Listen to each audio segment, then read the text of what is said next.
Nanbabo kabalen kong stakay po. My name is Louie and welcome to Wear in Pampanga, where we help businesses promote their products to our Wear in Pampanga community. For today's vlog, we would like to thank Shoebox City. So these boxes actually arrived a few days ago and I started to use them actually, no? So probably I have like 4 or 5 pairs of sneakers, no? My wife has probably 3.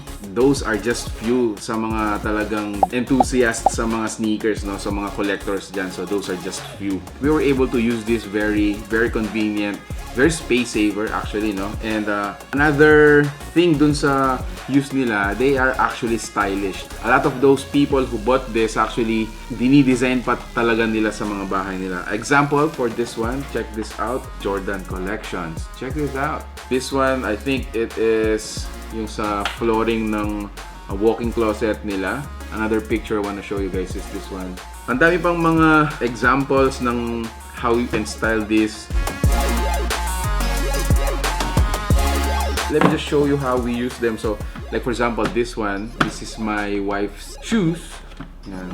So, another one is this one. This is mine. Yan. On this side, this is my daughter's shoe. And then another thing, aside from, of course, they are shoebox, no?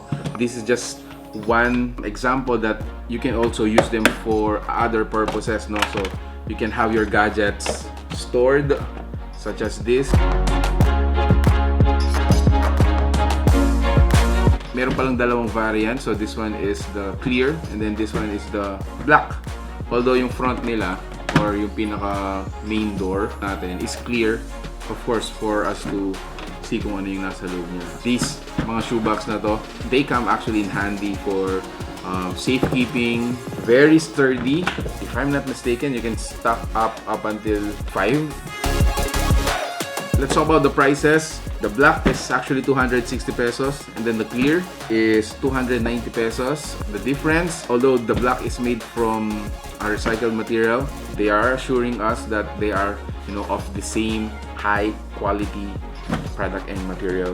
For transactions, they are actually open for COD, COP, door to door, and meet up anywhere in Pampanga.